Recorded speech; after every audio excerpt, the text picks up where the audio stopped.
Hi అండి, welcome back to Kashi Annapurna శాకాహార వంటలు. ఫస్ట్ టైం నా ఛానల్ చూస్తుంటే సబ్స్క్రైబ్ చేసుకోవడం మర్చిపోకండి ఫ్రెండ్స్. మీ ఎంకరేజ్మెంట్ తోటి ముందు హెల్తీ రెసిపీలు, వెరైటీ రెసిపీలు పోస్ట్ చేస్తాను. ఇవాళ మీకు ఎంతో రుచికరమైన సొరకాయతోటి ఆవబెట్టిన పులుసు కూర ఎలా చేయాలో చూపించబోతున్నా ఫ్రెండ్స్. ఈ కూర రైస్లో కానీ రొట్టెల్లో కానీ సూపర్గా ఉంటుంది. సొరకాయ అంటే ఇష్టం లేని వాళ్ళు ఈ రకంగా వండితే వద్దనకుండా లాగించేస్తారు. అంత బాగుంటుంది ఫ్రెండ్స్ నిజంగా. చూద్దామా ఎలా చేయాలో.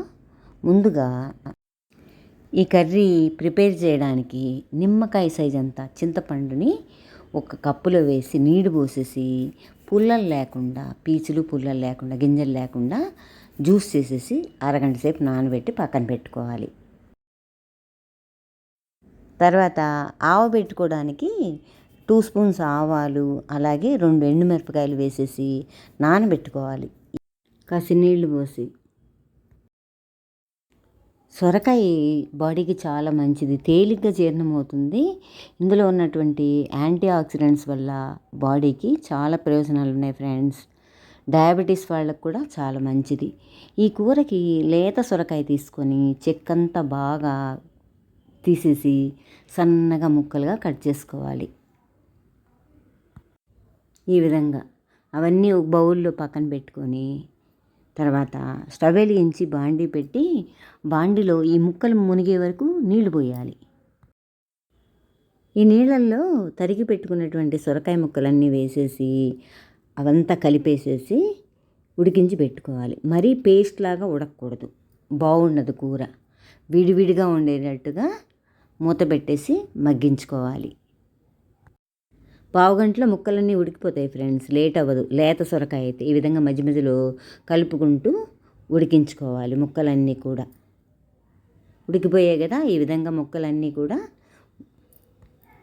నానబెట్టుకున్నటువంటి చింతపండు గుజ్జు తీసేసి పీచులు గింజలు లేకుండా ఆ రసమంతా కూడా ఈ ముక్కల్లో పోసేసేయండి. పోసేసి బాగా కలిపేసేసి రసమంతా పట్టేటట్టుగా 5 నిమిషాలు ఉడికించుకోవాలి ముక్కలన్నీ కూడా. ఆ ముక్కలన్నీ ఉడకంగానే వార్చేసి పక్కన పెట్టుకోవాలి. తర్వాత స్టవ్ వెలిగించి బాండీ పెట్టి కాస్త ఆయిల్ వేసేసి ఆయిల్ వేడెక్కగానే శనగపప్పు, మినప్పప్పు, ఆవాలు, జీలకర్ర పోపు వేసేసేయండి. ఆ పోపు అంతా కూడా వేగంగానే 2 ఎండుమిరపకాయలు కట్ చేసి వేసేసి వాసనకి కాస్త కరివేపాకు కూడా యాడ్ చేయండి.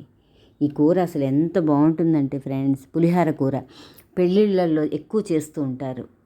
సొరకాయ పులిహార కూర సూపర్గా ఉంటుంది ఫ్రెండ్స్. ఆ పోపు అంతా కూడా వేగంగానే మనం ఉడికి వార్చి పెట్టుకున్నాం కదా సొరకాయ ముక్కలు, ఆ మూకుళ్ళలో వేసేసి బాగా కలిపేసేసేయండి. ఆ ముక్కలన్నీ కలిపేసేసి రుచికి తగ్గ సాల్టు, చిటికెడు పసుపు యాడ్ చేయండి. ఆ ముక్కల్లో కూరంతా కలిపేసేసి 5 నిమిషాలు ఉడకనివ్వండి. ఈలోగా మనము ఆవ ప్రిపేర్ చేసుకోవాలి. నానబెట్టుకున్నటువంటి ఆవాలు, ఎండుమిరపకాయలు మిక్సీ జార్లో వేసేసి కాసి నీళ్లు పోసేసి మెత్తగా గ్రైండ్ చేసేసి ఆవ ప్రిపేర్ చేసుకోవాలి ఫ్రెండ్స్. ఆ ఆవని కూర మీద వేసేసి బాగా కలిపేసేసి స్టవ్ ఆఫ్ చేసేయాలి. వేడి మీదే ఆవంతా కూడా పట్టేస్తుంది కూరకి. ఎప్పుడు కూడా ఏ కూర అయినా సరే ఆవబెట్టిన కూరలు ఎప్పుడు కూడా స్టవ్ మీద ఉడికించుకోకూడదు, చేదొచ్చేస్తాయి. అలా బాగా కలిపేసేసి ఆ వేడికే ఆవ పట్టేస్తుంది. స్టవ్ ఆఫ్ చేసుకొని అలా రెడీ అయినటువంటి కూరని ఒక బౌల్లో సర్వ్ చేసుకోవాలి. అంతే, ఎంతో రుచికరమైన ఆవబెట్టినటువంటి సొరకాయ పులిహోర కూర రెడీ. Thank you.